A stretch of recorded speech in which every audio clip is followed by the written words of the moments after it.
Halo, selamat pagi semuanya. Apa kabarnya hari ini?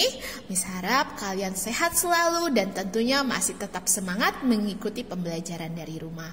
Oke, untuk pagi ini kita akan melanjutkan pembelajaran tematik kemarin. Kemarin kita sudah belajar pembelajaran 2 dan 3. Untuk hari ini kita lanjutkan pembelajaran 4 dan 5. Ya, boleh disiapkan buku tematiknya, pensilnya, penghapus dan juga handout tentunya ya.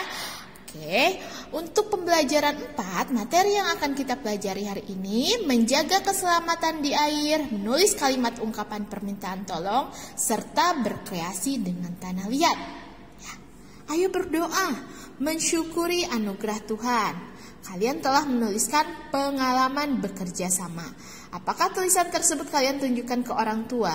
Apa yang dikatakan oleh orang tua kalian? Orang tua kalian akan memuji hasil tulisan tersebut. Kalian pasti senang mendapat pujian dari orang tua. Bersyukurlah kepada Tuhan yang Maha Kuasa. Kalian telah dimudahkan dalam belajar. Sekarang ayo berdoa agar kalian diberi kelancaran belajar. Oke, tadi pagi kita sudah berdoa bersama waktu Jimit absen bersama teman-teman yang lainnya ya nak ya. Kak, kita lanjut. Ayo mengamati. Nah, kita disuruh mengamati di sini judulnya mengamati banjir yang menggenangi jalan. Perhatikan gambarnya. Ya, di sini ada beberapa anak ya. Banjir yang menggenangi jalan kampung. Oke, kita baca teksnya. Hujan turun cukup deras. Parit di sekitar lingkungan tidak cukup menampung air. Air hujan pun meluap sampai ke jalan. Kalian pun terasa lebih berat berjalan di air. Kalian juga harus hati-hati saat berjalan di genangan air itu. Oke, ketika berjalan di genangan air ini pastinya langkah kalian kakinya berat ya, berbeda dengan jalan di tempat biasa tanpa air ya nak ya. Kalau berjalan di dalam air seperti ini pasti akan terasa lebih berat melangkahkan kakinya ya. Oke, di halaman 177 ayo lakukan menjaga keselamatan di air. Kita perhatikan gambarnya. Apa yang sedang mereka lakukan? Ya, Ana dan teman-teman latihan berjalan di dalam air. Mereka sedang latihan berjalan di dalam air, ya. Setelah hujan deras terjadi banjir. Saat banjir, air menggenangi jalanan. Kaki sulit melangkah dan terasa berat karena terendam air. Ayo lakukan latihan berjalan di dalam air, selalu siap siaga jika bencana datang. Perhatikan gambar di samping. Apakah yang Anda dan teman-teman lakukan? Bisakah kalian melakukannya? Nah, mereka sedang melakukan kegiatan atau melakukan latihan berjalan di dalam air. Oke, berjalan di dalam air itu melatih kekuatan kaki, ya nak? Ya. Oke, berjalan di dalam air itu melatih kekuatan kaki, ya. Latihan berjalan di dalam air. Ayo lakukan latihan berjalan di dalam air. Perhatikan cara Ana dan teman-teman latihan berjalan di dalam air. Lakukan secara bergiliran, lakukan dengan tertib. Nah, ini di skip aja ya. Oke. Ayo membaca, kita lanjut. Membaca teks percakapan. Perhatikan gambarnya. Ana minta tolong Melani untuk membersihkan papan tulis. Ini si Ana, ini Melani ya. Ana dan teman-teman senang beraktivitas di dalam air. Mereka melakukan latihan untuk menghadapi bencana. Kini saatnya mereka kembali ke kelas. Di sini ada percakapan si Ana dan Melani. Saat akan masuk kelas, terjadilah percakapan berikut. Kalian boleh lakukan percakapan ini di rumah ya. Kalian misalkan menjadi anaknya, ajak maminya atau ajak kokonya atau cecenya boleh ya. Ana dan Melani, 2 orang ya nak ya, boleh lakukan percakapan ini di rumah, berlatih ya. Si Ana bilang, setelah beraktivitas di dalam air terasa lelah ya. Memang lelah, tetapi menyenangkan, jawab si Melani. Oh ya Melani, bolehkah saya minta tolong? Boleh Ana, apa yang bisa saya bantu? Saya akan memanggil Bu Guru, tolong bersihkan papan tulis ya. Baiklah Ana, saya akan membantu membersihkan papan tulis. Terima kasih Melani, terima kasih kembali Ana. Ya, Oke, kalau kalian ingin meminta bantuan kepada orang lain, jangan lupa ucapkan kata tolong dan setelah dibantu ucapkan kata terima kasih ya. Nah, seperti di bawah ini, berdiskusi, menemukan ucapan meminta bantuan orang lain. Pernahkah kalian memerlukan bantuan orang lain? Apakah yang harus kalian ucapkan? Nah, ketika kalian membutuhkan bantuan orang lain, kalian harus mengucapkan kata tolong. Lalu, ketika sudah dibantu, kalian jangan lupa mengucapkan kata terima kasih. Ya, ketika meminta bantuan orang lain, gunakanlah bahasa yang sopan dan baik. Ayo menuliskan kalimat permintaan tolong. Bencana alam dapat terjadi di mana saja. Bencana alam dapat menimpa siapa saja. Saat menghadapi kesulitan, kalian tentu memerlukan bantuan. Ayo tuliskan kalimat permintaan tolong. Ungkapkan permintaan kalian dengan kata yang santun. Tulislah kalimat permintaan tolong dari kata-kata berikut. Nah, ini kata-katanya sudah ada. Tinggal kalian menulis kalimat permintaan tolong. Misalkan kata pertama ada payung. Contoh kalimat permintaan tolongnya. Bu, tolong ambilkan payung. Di luar hujan deras. Nah, jangan lupa memakai kata apa kalau meminta tolong? Ya, kata tolong, dan harus menggunakan kata-kata yang santun, yang sopan, yang baik ya nak ya. Bu, tolong ambilkan payung. Di luar hujan deras. Ngomongnya juga harus, ketika kalian meminta bantuan orang lain, ngomongnya harus pelan ya. Jangan, Bu, tolong ambilkan payung. Tidak seperti itu ya. Oke. Nah, sekarang kita lanjut di halaman 179. Nah, di sini Miss sudah tulis kalimatnya ya. Kalau kalian mempunyai kalimat sendiri boleh kalimatnya berbeda seperti apa yang sudah Miss tulis ya. Misalkan di sini ada kata air. Contoh kalimat permintaan tolongnya. Di sini Miss tulis, Kakak boleh tolong ambilkan air, tenggorokanku sakit sekali. Lalu kata longsor. Contoh kalimat permintaan tolongnya. Tolong berikan makanan ini untuk korban longsor. Sakit. Lani, bisa tolong belikan obat? Perut ibu sakit. Banjir. Tolong jangan membuang sampah di solokan karena menyebabkan banjir. Angin topan. Tolong untuk semua warga tetap di dalam rumah karena sedang ada angin topan. Ya. Lalu bencana alam. Tolong kumpulkan dana untuk membantu korban bencana alam. Nah, di sini Miss tulis sampai dengan nomor 7. Untuk nomor 8, 9, 10 kalian boleh kerjakan secara mandiri. Jangan lupa kalau menulis kalimat harus diakhiri tanda titik ya, dan diawali huruf kapital, huruf besar. Oke. Next, sekarang kita lanjut halaman 180. Ayo mencari tahu penggunaan kata tolong, terima kasih, dan maaf. Dalam keseharian, kalian pasti pernah minta tolong. Kalian tentu juga pernah diminta tolong. Bagaimana cara mengungkapkan minta tolong? Bagaimana cara kalian mengungkapkan terima kasih? Bagaimana cara kalian mengungkapkan maaf? Ya, di sini ada sorotlah kode di samping dengan menggunakan handphone. Nah, di sini boleh di ini ya, nak ya. Kalian akan mengetahui penggunaan kata tolong, terima kasih, dan maaf. Oke, jangan lupa harus memakai kata-kata yang sopan, yang baik, yang santun jika memerlukan bantuan orang lain. Ya, next di sini ayo mengamati. Mengamati berbagai hiasan dari tanah liat. Nah, kita perhatikan dulu gambarnya. Nah, ini gambar apa ya? Ya, ini gambar kura-kura. Ada gambar daun, ada gambar kupu-kupu. Ini terbuat dari tanah liat ya. Rasti ingin membantu korban bencana alam. Rasti mengajak ayahnya ke rumah tetangga Wayan. Mereka mau membuat hiasan dari tanah liat. Tanah liat dapat dibuat menjadi beraneka bentuk. Hasilnya akan disumbangkan kepada anak-anak korban bencana alam. Ayo berkreasi membuat hiasan dari tanah liat. Perhatikan contoh bentuk hiasan tanah liat berikut. Nah, ini contoh kreasi yang terbuat dari bahan alam tanah liat ya. Jadi tanah liat bisa dibuat seperti gambar-gambar di bawah ini. Ada gambar kura-kura, bisa dibentuk ya. Ada gambar daun, ada gambar kupu-kupu ya. Oke, next. Lanjut ke pembelajaran 5, materi yang akan kita pelajari, membuat kalimat ungkapan permintaan tolong mengukur suhu benda dengan satuan tidak baku. Oke, mensyukuri pemberian Tuhan, kalian telah membuat tanah liat menjadi kerajinan. Apakah kerajinan itu kalian tunjukkan kepada orang tua? Apakah orang tua kalian memberikan pujian? Apa yang kalian katakan ketika mendapat pujian? Ya, ketika kalian mendapatkan pujian, kalian harus mengucapkan kata apa?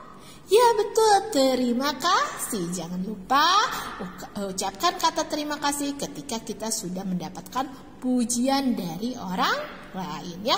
Tanah liat adalah ciptaan Tuhan. Kalian harus bersyukur kepada Tuhan karena kalian diberi kemudahan membuat kerajinan. Oke, tanah liat itu adalah bahan yang berasal dari alam ya, yang bisa kita gunakan untuk membuat kerajinan seperti tadi di pembelajaran 4 ya nak ya. Seperti ini ya, tanah liat adalah bahan yang berasal dari alam yang bisa kita gunakan untuk membuat kerajinan. Oke, next, ayo mengamati kegiatan tolong menolong. Kita perhatikan dulu gambarnya. Kegiatan tolong menolong. Sedang apa mereka ya? Apa yang sedang mereka lakukan? Wah, di sini banyak anak-anak membawa ember yang berisi air ya, bak air bersih. Oh, ternyata mereka bekerja sama untuk mengisi bak air bersih. Oke, mengamati kegiatan tolong menolong. Bencana alam dapat terjadi kapan saja. Saat terjadi bencana alam, sangat diperlukan bantuan. Kita bisa meminta tolong kepada orang lain. Rasti dan teman-teman sedang berada di balai desa. Mereka sedang membantu mengisi bak penampungan air bersih. Mereka saling tolong menolong. Lanjut halaman 183, ayo berdiskusi. Membuat ungkapan permintaan tolong. Amatilah gambar Rasti dan teman-teman berikut. Nah, di sini ada 2 gambar. Gambar pertama dan gambar kedua. Ya, kita perhatikan. Ya, mereka sedang tolong menolong atau saling menolong. Rasti dan teman-temannya saling menolong. Oke. Dapatkah kalian membuat ungkapan permintaan tolong dari gambar di atas? Pilihlah gambar yang kalian inginkan. Sebutkan ungkapan permintaan tolong kalian sesuai gambar. Ungkapan permintaan tolong kalian dengan santun. Diskusikan dengan anggota keluarga di rumah ya. Coba bandingkan permintaan tolong untuk gambar pertama dan untuk gambar kedua. Apakah ada persamaannya? Jelaskan alasan kalian. Apakah ada perbedaannya? Jelaskan alasan kalian. Jika ada persamaannya, kalian jelaskan persamaannya dalam bentuk apa ya, atau perbedaannya apa ya, nanti dijelaskan ya. Nah, kita lihat dulu gambar pertama. Nah, mereka sedang mengantri mengambil air. Kira-kira ungkapan permintaan tolong untuk gambar ini bagaimana ya? Oke, teman-teman tolong antri ya. Oke, teman-teman tolong berbaris ke belakang ya. Oke, untuk mengambil airnya. Nah, sedangkan gambar kedua bagaimana ungkapan permintaan tolong ya? Misalkan ini si Rasti dengan teman-temannya Rasti bilang nih ke si Ana, Ana tolong hati-hati ya supaya airnya tidak terjatuh. Mereka sedang memindahkan air ya. Oke, next. Ayo membaca. Anak kelelahan. Judul teks bacaannya anak kelelahan. Matahari bersinar terang, angin bertiup sepoi-sepoi. Rasti dan teman-teman telah selesai mengisi bak penampungan air bersih. Kemudian mereka beristirahat di aula balai desa. Saat istirahat, Melani melihat anak tampak pucat. Kemudian terjadilah dialog berikut. Nah, di sini ada percakapan antara Melani dan Ana. Melani tanya nih, Ana, kamu tampak pucat. Apakah kamu sakit? Nah, Ana menjawab, tidak tahu Melani, saya merasa lemas. Mungkin saya lelah setelah melakukan kegiatan tadi. Coba saya pegang dahimu. Wah, dahimu terasa hangat. Menemukan cara mengukur suhu. Apakah kita bisa mengukur suhu dengan telapak tangan? Bisakah? Bisa ya. Ini disebut mengukur suhu menggunakan alat ukur tidak baku. Menggunakan telapak tangan. Seperti ini nih. Coba saya pegang dahimu. Si Ana, dahinya dipegang oleh Melani. Wah, dahimu terasa hangat. Nah, Melani merasakan dahi Ana terasa hangat. Dia menggunakan alat ukur tidak baku, yaitu menggunakan telapak tangan ya. Ayo melakukan pengukuran suhu. Bisakah kita mengukur suhu dengan telapak tangan? Bisa, ya. Melanie ingin membuktikan hal itu. Melanie akan membuat sebuah percobaan untuk merasakan suhu panas dan dingin. Melanie mengajak teman-teman ke rumah. Melanie mengajak mereka mengikuti percobaannya. Coba lakukan percobaan seperti yang dilakukan Melanie dan teman-teman berikut. Nah, kalian boleh lakukan percobaan ini di rumah ya. Tentunya harus diawasi oleh orang tua ya. Nah, kalian boleh siapkan seperti ini. Siapkan 3 wadah ya. Letakkan ketiganya di atas meja. Isilah ketiga wadah tersebut dengan air yang sama banyak. Akan tetapi suhu air di dalam 3 wadah berbeda. Misalkan di wadah pertama ini airnya air panas. Tapi jangan terlalu panas ya nak ya. Atau air hangat. Di gelas kedua atau di wadah kedua ini berisi air biasa ya, tidak panas, tidak juga dingin. Dan di wadah kedua kalian boleh isi oleh air dingin, boleh menggunakan es batu ya. Kalau kalian mau melakukan percobaan ini di rumah, boleh siapkan 3 wadah. Wadah pertama diisi oleh air panas, tapi jangan terlalu panas ya nak ya. Air hangat saja ya. Yang kedua air biasa, itu tidak panas dan juga tidak dingin. Lalu yang ketiga air dingin. Air dingin boleh berisi es balok ya. Es balok atau es batu boleh ya. Mintalah salah seorang teman maju ke meja percobaan. Mintalah ia memasukkan tangan kanan ke wadah 1, sedangkan tangan kiri ke wadah 3. Biarkan selama 30 detik. Ingat, wadah pertama itu berisi air apa? Panas ya. Tapi jangan terlalu panas atau hangat ya. Air kedua, air biasa, dan wadah ketiga ini air dingin atau air yang berisi es. Nah, nanti boleh lakukan percobaan seperti ini untuk mengukur suhu menggunakan telapak tangan ya, alat ukur suhu tidak baku ya. Kalau alat ukur suhu baku apa? Termometer ya. Apakah yang dirasakan oleh tangan kanannya? Nah, tangan kanannya memasukkan ke dalam air dingin, sedangkan tangan kirinya masuk ke dalam air panas atau air hangat. Apakah yang dirasakan oleh tangan kanannya? Pasti dingin ya. Apakah yang dirasakan oleh tangan kirinya? Pasti panas atau hangat ya. Miss Rizka di sini tulis hangat ya nak ya, karena kalau panas jangan terlalu panas juga ya. Boleh menggunakan air hangat saja ya. Setelah itu mintalah ia memasukkan kedua tangannya ke wadah 2 secara bersamaan. Ingat, wadah 2 itu air biasa. Air biasa ya. Air biasa, wadah kedua itu air biasa. Apakah yang dirasakan oleh tangan kanannya? Apakah yang dirasakan oleh tangan kirinya? Dapatkah kedua tangan kalian merasakan hal yang sama? Dapatkah merasakan hal yang sama? Jika tangan kanannya tadi dimasukkan ke dalam air dingin dan tangan kirinya tadi dimasukkan ke dalam air yang panas atau air hangat, apakah dapat merasakan hal yang sama? Tentu saja tidak, berbeda pasti ya. Mengapa dapat terjadi demikian? Mengapa? Karena suhu di wadah nomor 3 dengan wadah nomor 1 itu berbeda ya. Urutkan suhu yang terasa di ketiga wadah tersebut. Urutkan dari suhu yang terpanas. Nanti kalian urutkan suhu yang terpanas mana? Nah, wadah nomor 1, kemudian wadah nomor 2, lalu wadah nomor 3 ya. Ayo berdiskusi menyimpulkan hasil percobaan. Kalian boleh lakukan ini di rumah ya nak ya. Ini seru sekali nih, Miss Rizka juga mau melakukan ini di rumah ya. Supaya kita bisa mengetahui ya, kita bisa mengukur suhu dengan telapak tangan kita sendiri. Oke? Menyimpulkan hasil percobaan. Sudahkah kalian melakukan percobaan suhu air? Jika sudah, kalian tulis di sini sudah. Jika belum, tulis di sini belum ya. Buatlah kelompok yang terdiri atas 3 hingga 5 siswa ini kita lakukan jika kita sedang belajar di sekolah. Mintalah tiap anggota kelompok melakukan percobaan di atas secara bergantian. Oke, ini nanti kita skip ya karena kita tidak belajar di sekolah. Tapi kalau kalian mau melakukan percobaan ini di rumah, boleh. Kalian nanti boleh bisa isi. Kalau kalian sudah melakukan percobaan ini, kalian boleh isi nih di halaman 186.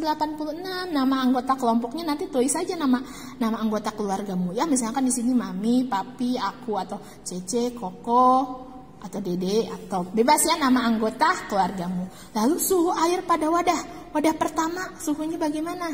Misalkan Miss di sini tulis panas. Suhu yang kedua air biasa. Suhu yang ketiga air dingin ya. Lalu urutkan suhu air pada wadah yang terpanas. Nanti diurutkan ya. Suhu nomor 1, nomor 2, nomor 3 nanti tulis di sini. Oke? Nah, kita sudah selesai belajar sampai dengan halaman 126.